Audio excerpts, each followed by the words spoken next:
Planning international travel in 2024, it's important to know which destinations might pose challenges for American travelers.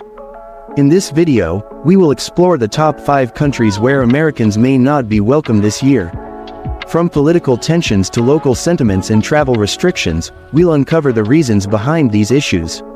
Stay tuned to find out which countries to be cautious about and why they might not be the best choice for your next trip.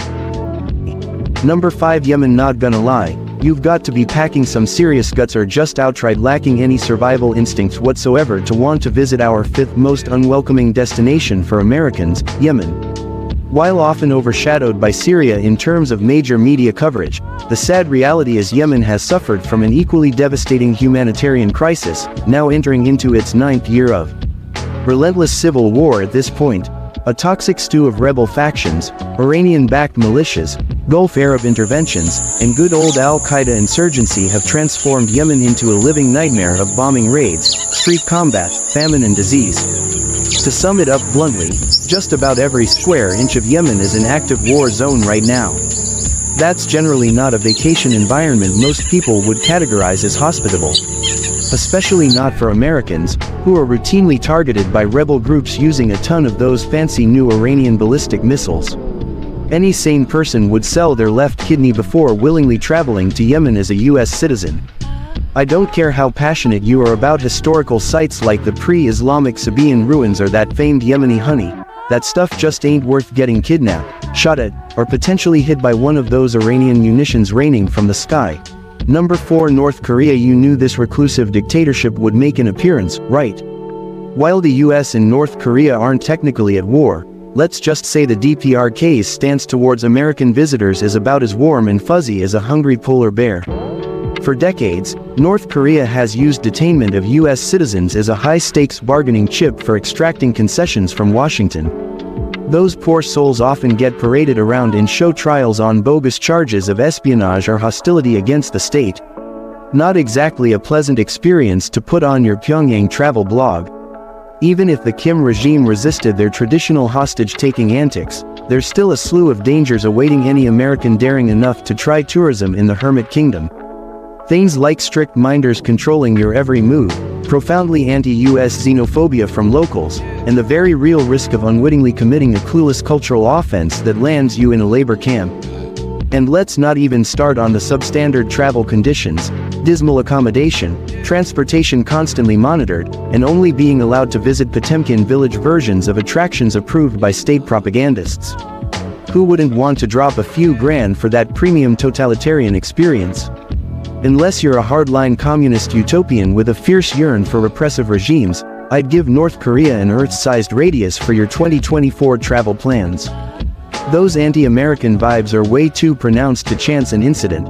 Number 3, Afghanistan. You didn't think I'd miss out on this volatile hotbed, did you?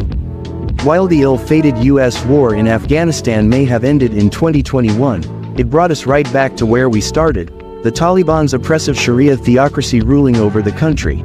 For Americans, Afghanistan under Taliban control is essentially the Wild East on steroids. There's no US embassy or diplomatic relations, virulent anti-American sentiment runs rampant, and any Westerner is a prime target for kidnapping, violent assault, or worse by the highly radicalized population. Even doing things remotely associated with US culture could see you swiftly executed on Taliban national TV as some propaganda spectacle. Wanna check out those famed Buddhist ruins in Bamiyan? Not without risking decapitation by ISIS-K for idolatry. Feel like snapping a few pics of Kabul's markets? Better ask the Taliban morality police first before getting publicly lashed for videography corruptions. I know some of you adrenaline junkies are probably thinking the inherent danger sounds exhilarating. To which I'll counter, there's a fine line between epic highs and being that tragic headline your parents feared. This is Afghanistan we're talking about, not a roller coaster at Six Flags. Unless you've got nerves of steel, Blackwater-level combat training, and a reputable hostage negotiator on speed dial, it's probably wise to postpone those Afghan travel plans for at least a couple more decades of potential democratic reforms. The Buddhist stupas and Tajik valleys will still be there when sanity returns to the region. Number 2, we have Russia. With the horrific Ukraine invasion still raging on, Russia has become pretty inhospitable to Americans as of late. While decades of Cold War tensions have always made US-Russia relations frosty, the toxic animosity between the two nations has now hit seething boil territory. Because let's face it, when you've got Vlad Putin threatening nuclear warfare against NATO allies almost daily, that's not exactly creating a tourist-friendly vibe for American travelers to Russia. Any US visitor runs a very real risk of being used as a political pawn, detained on trumped-up charges, or caught in the crossfires of domestic unrest. Even if you're just a harmless Russophile looking to appreciate the culture, good luck explaining that to increasingly paranoid Russian security services who've branded all Western influences as enemies of the state. One uncouth joke about the war at a Moscow cafe and you might quickly find yourself in the back of a FSB van bound for interrogation. And then there's the economic reality of a Russia increasingly cut off from the US financial system.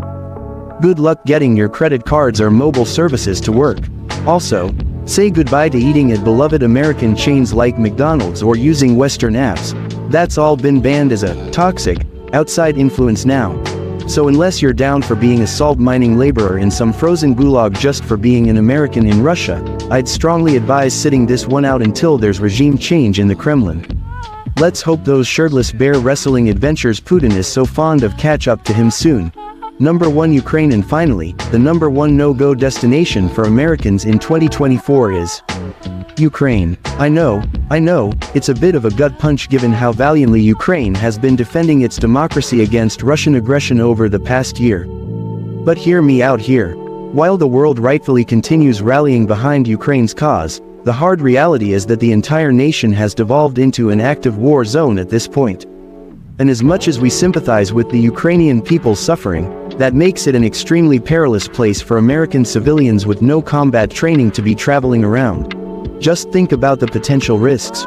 Rogue missile strikes, getting inadvertently caught in the crossfire between Russian-Ukrainian forces, the ever-present threat of kidnapping or hostage situations, not to mention the logistical nightmare of little infrastructure remaining. One poorly timed trip across the wrong city block and you could go from freedom tourist to prisoner of war real quick. I'm certainly remiss if I didn't strongly caution my fellow Americans against making Ukraine a holiday destination while the fighting persists. As deeply as we risk not blaming Ukraine for this situation, Putin's unprovoked invasion is the sole reason for all this death and misery. But I'd be respect Ukraine's struggle. This is one battle that responsible tourists need to avoid being in the line of fire for. There will be a time after peace is achieved to go visit and support the local economy. But in 2024, it's best to send our well wishes and javelins from the safety of home for now. Well, there you have it folks, the 10 destinations where an American passport might be more of a liability than a golden ticket in 2024. From raging war zones to hardline authoritarian states, some places just aren't super welcoming to the red, white and blue right now. But look, I'm not here to lecture or tell you where you can and cannot travel. You do you, make your own risk assessments as an informed adult. I'm simply laying out the potential dangers involved so you can decide if that moldy airport prison cell experience is worth shredding your bucket list for. Who knows, in a year or two, maybe some of these geopolitical hotspots will chill out and go back to being respectable destinations for American tourists. Your girl can dream, right? But for 2024, you might just want to stick to those all-inclusive beach resorts and avoid rolling too deep into the global no-go zones. Safe travels out there, my fellow Americans. Catch you on the next adventure where hopefully my tips are a bit more positive. Peace.